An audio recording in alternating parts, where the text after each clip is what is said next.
Yeah, so I spent some time in Los Angeles this summer and wrote a lot of poems about it. I don't know if I like them, but I think it's important that I read them. I just sort of purge the LA demon inside me. No, I'm going to read this one. So, I wrote a really embarrassing poem about Disney characters having sex. And I don't know. It's a little hokey, right? But it's also literally about my life.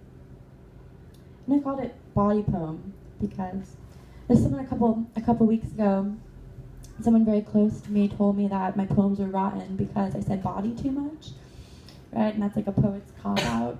That if you say that, you're like lame, a lame poet. But body is in this one, and he can suck my dick, right? Body poem. Yeah, why not? When Mickey fucks Minnie, does he try hard searching for an opening in all her skin like black taffeta, all her drawn on and filled in? Does he mistake her mouth for the opening he wants because it is her only visible hole? Does he think her tongue like mink, her eyelashes like flicks of pulp tethered to two over-white eggs, her tee-hee-hee unsure and beautiful because her timid cartoonish laugh a rope of ink and feather? Does Mickey get hard? Does Minnie touch his thick fat whatever and swoon, or does she think in that moment of how her parts were for reals slapped on? A set of rules applied to the body? Because guys like Mickey, well, it's not like they know anything else. When Minnie comes because she can't help it, does she clutch her dumb chest? Does she clutch her stomach and no one sketched the maze inside, the heart, the voice box, gut? Does she know when she laughs it's air pumped through her jet dark outline weathering? Does she know she cannot moan? Does she know she cannot fake it? Does she imagine for a second all the things that might fill her? A host of guns smuggled, 10 lobs of cookie dough ice cream, a lifetime of children she might feed with her wrists. Minnie is bald. Is she embarrassed by their one bow plunked askew at head top? Does she wish for hair like a real girl? Does she worship its liquid absence? Does she feel Mickey's flatness so similar to hers and question his potency? Does she question science and the law that says man must fuck woman even when her body barely exists? Does she wonder who carved her? Does she question why she's lived 40 lifetimes without growing a lick of fur? All the while watching history churn, watching the A-bomb become a handheld gold detector, books become screenplays, hands become instruments, etc. She's in pain, but the answer's in the script. Laugh, and laugh she must. Shucks and garsh, Mickey. Good God. Minnie remembers the day the phonograph held its awkward mirror up against the living, remembers being stuck mid-frame and hearing Edison's voice through the clean earthen jet stream she could not touch, remembers wondering what her voice might sound like transmuted and what she would say if she could. What does blood look like? I feel heavy. Where's the addendum confirming it's okay for a mouse to yoke a dog to his house red-mouthed and drooling? At night after Mickey jerks himself to sleep, Minnie feeds Pluto a hunk of angel bread. It's the least she can do. She is so tender and kind. Throw the girl a veil. She wishes her eyelids heaved with more feminine personality in a real way. Wishes she could drive a car. Wants to own a hedge fund. Wants a nose ring. In no cartoon has anyone ever seen her eat. When Mickey finishes, does she call to his curt attention? There's no hole in question to fill, no dish, no fixture for the white plinth that is her endless hunger, nothing to suck. Does Minnie watch her husband's open mouth contract like an urchin while he sleeps and sleeps? Does she imagine ramming one rubber fist, then the other through it? Does she call this thought a reckoning?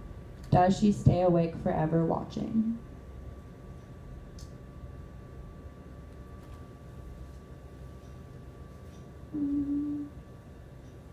This is cool. So I'm really obsessed with aphorisms and pithy phrases, as poets are, wont to do. And when I remember filming a music video in Chinatown, LA, and there are all these warehouses that were like kind of abandoned but not.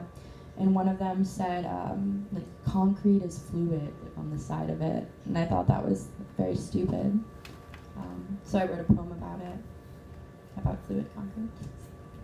But it's called Clear. If you like Scientology. Fumbling at a zipper, then releasing one long stream without intermission, almost invisible in the night curdled over, he said, "You can piss here at Skid Row." The knowledge while I squatted, a viscock dangling, aloft over my capital B, suicide blonde, a fairly good metaphor for the pageantry cradling destitution, sleeking the whining, the death note etched in lip liner. In this case, in that case. At night, the stars coated in saliva, tinfoil slicked in butter. A text from James threatens rim job, ping, fumbling at his zipper. I stand up with my fingers, movement, of course, being both action and inhibition. I believe in dirt. I'll believe it when I see it. That is a car list spy, but I mistake it for what? A threat, the knowledge of, so I straddle him, aware tenfold because I cannot see, with my great dynamic plan toward becoming, which is my body, which is essentially a set of rules.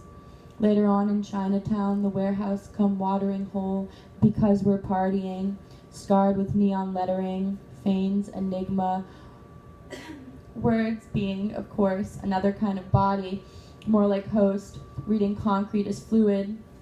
I choose between the two. As opposed to the harder, I select that which hangs heavier, although contemplating the other more invisible options.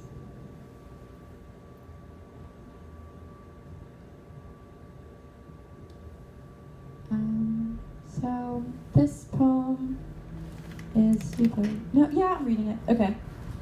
So I know like those poems are like he said this and then she said that, right? Like are bad, right? You're hinging your poem on this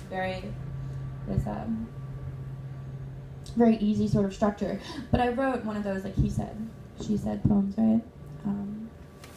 After thinking about things. In the kitchen, 2 greyhounds in, she said, the body only extremities and the record of their becoming, looking at the dark stain on white, unfixable for lack of an identifiable source. He said, because it lacks true form, your kind of grace is intrusive. She said, I wasn't scared because I could cup you in my hands like a watch. To lighten the mood, she said, I held you accountable. Ha ha. He said, let me comfort for a second this pause and understanding. Throw the animal a flute, call it bone. She goes, here I go again, feeding our trembling a knob of honey. He goes, you tacking a dove to a pane of glass, nervous. She said, from the room I could hear your body justifying itself, but far away. He said it grew florid before it grew rotten, but the texture and aura were the same. I know this because I have read it, and the words that made it. From the flakes of this great hunk of skyline I cloud a gallery, and of the glass dusted over a river heavy with salt. Patrons come in droves to soak, and thus, of course, palliate the body, its symptoms. 2 greyhounds in, she said, and the fingers like sponges, tasting not.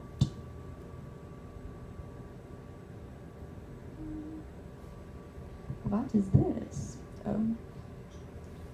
I don't even know what's going on in my own head.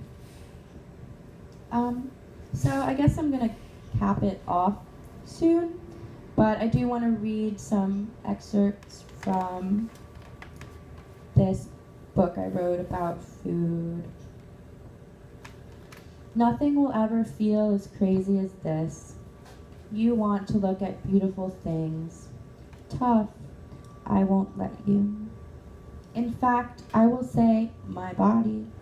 In my book about bulimia, until even your mouth swells and fumes at the rim. As if you know what it's like to have been there. The glutted insides reproach their outline until it withers like a pane of metal torrent locked. The dainty maquette of what? My ego, please.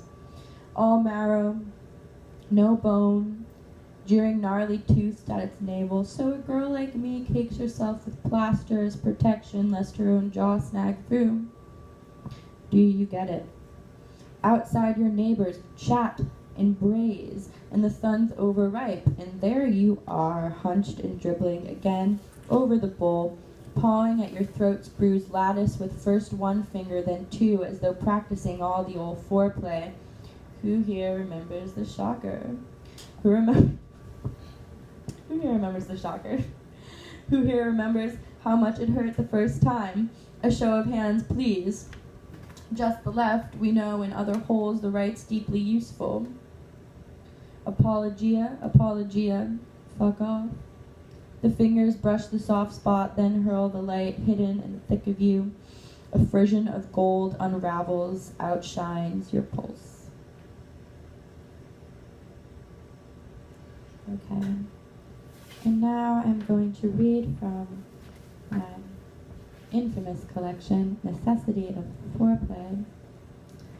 And I wrote this poem after thinking about Ryan Gosling, and how sexy he is.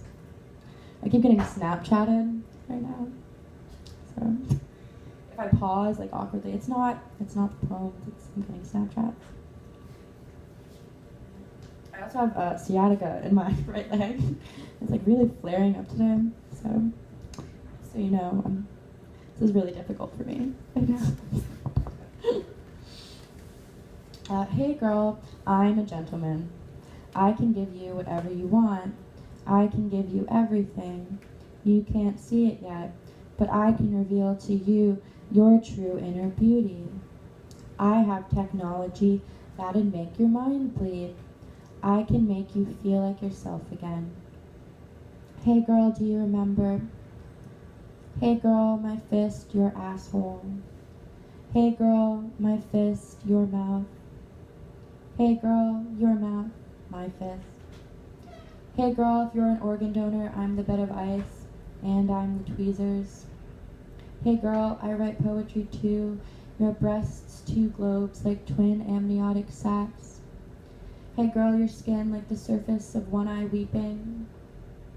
Hey girl, your hair like a kind of liquid appliance. Hey girl, my ego on fire, making itself. Hey girl, or is it effigy of ego? Hey girl, check out my pecs. Hey girl, the games, how much water does your throat hold? Hey girl, your body delegating its parts. Hey girl, your teeth chips of data fluting the gums. Hey girl, if my tongue were a mirror.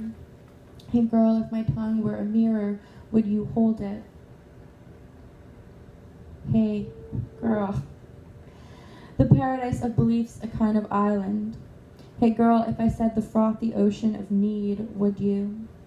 Hey girl, your veins both cloth and fence, as if blood were the anxious crowd, teeming. Hey girl, how erotic is my melodrama, though. Hey girl, your body is a wonderland. Did you gain weight? Hey girl, I had the best intentions, but something beyond me said, quit it. Hey girl, when I want to come, it takes a while. Hey girl, language is violent only when you don't use it. Hey girl, but you already knew that. Hey girl, your 8th grade basketball coach named Tim. Hey girl, the debate is vehicle versus subject. Hey girl, the only caveat is rape is also a kind of technology. Hey girl, to what extent is sex anesthesia, and to what extent is this condition generational? Hey girl, the tip of your nail lodged like a coin in the cake of my guilt. Hey girl, say the word moist out loud. I promise it won't kill you. Thank you.